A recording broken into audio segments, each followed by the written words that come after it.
ফিরবো একদম সরাসরি সঙ্গীতের আসরে। কিন্তু আমি একদম প্রথমেই বলে দিয়েছিলাম 1-2 মিনিট একটু সময় চেয়ে নেবো আপনাদের কাছ থেকে।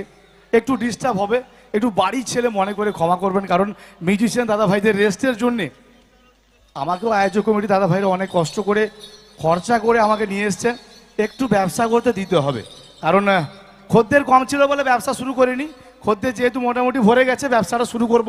2 মিনিট সময় আপনাদের কাছ থেকে চেয়ে নেব। চলুন, ততক্ষণে মিউজিশিয়ান দাদা ভাইদের রেস্ট হয়ে যাবে। অমিত বাবুকে মঞ্চে ওয়েলকাম জানাবো। চলুন, নিজের লেখা বাস্তব নিয়ে আপনাদের সঙ্গে শেয়ার করব। তার আগে বলি, যদি এখানে কোনো রাজনীতিবিদ থাকেন, দাদা পশ্চিমবাংলায় অলিতে গলিতে রাজনীতিবিদ রয়েছে, যদি থাকেন বলার মধ্যে যদি কোনো ভুল ত্রুটি করে ফেলি, বাড়ির ছেলে মনে করে ক্ষমা করে দেবেন। কারণ যেহেতু নতুন কিছু এবং পুরনো সব মিলিয়ে নিজের লেখা বাস্তব নিয়ে আপনাদের সঙ্গে শেয়ার করব। চলুন, 2 মিনিট সময় দেওয়ার জন্য অসংখ্য ধন্যবাদ আপনাদেরকে। কত কি হচ্ছে চুরি, ঘুষের জোরে চলছে দেশ, তাই তো? এখন তো টাকা টাকা টাকা, ইডি ইডি ইডি আর সিআইডি সিআইডি সিআইডি। কত কি হচ্ছে চুরি, ঘুষের জোরে চলছে দেশ। সমাজের 90% মুখোশধারীর ছদ্মবেশ। কারগিল কান্ডাহারে মানব জাতির হচ্ছে লড়াই। কারগিল কাঠমান্ডবে বিমান আবার হয় ছিনতাই। এ যুগে বেঁচে থাকা মুশকিল হয়েছে বটে। চোখে দেখি কানে শুনি মানুষ মানুষকে কাটে। ক্ষুদিরাম জন্মেছিলেন মেদিনীপুরের একটি গ্রামে। কাটাকাটি ফাটাফাটি আরজি করার নন্দীগ্রামে। এখনো ওখানে চলছে যে সন্ত্রাস। মাটির তলায় মিলছে কত মানুষের গরিব লাশ। গ্রাম ছেড়ে পালিয়ে গেছে নন্দীগ্রামের মানুষ। রাজনীতির কবলে পড়ে প্রাণ দিচ্ছেন সাধারণ মানুষ। টাকা আমার, আমার টাকা আমার ছেলে আমার বউ।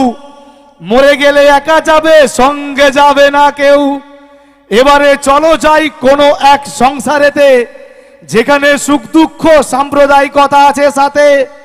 বিয়ের আগে সব ছেলেরাই বাবা মাকে ভালোবাসে, আর বিয়ের পরে বউ স্বর্গ বউয়ের কথায় ওঠে বসে। শাশুড়ির ছেঁড়া চাদর বৌমার গায়ে রঙিন শাল, দেখে তো মনে হয় এটা কোনো টিভি সিরিয়াল। শাশুড়ি খাচ্ছে মুড়ি, বউয়ের পাতে চিড়ে দই। শ্বশুরের পাতে আলু ভাতে, বৌমার পাতে ইলিশ কই। 2019-এ এলো ভাইরাস। নাম কি ছিল গো ভাইরাসের? করোনা। তুমি আমায় মেরো না, ওরে বাবা। 2019-এ এলো ভাইরাস, যার নাম করোনা।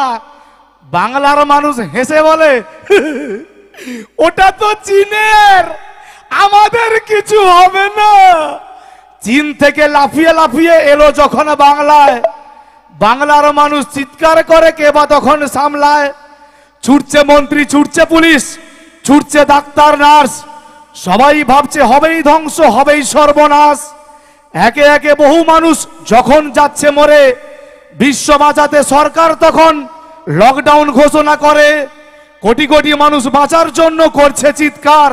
পৃথিবীতে কি এমন ওষুধ আছে যেখানে বাঁচবে বিশ্ব, বাঁচবে জগৎ সংসার?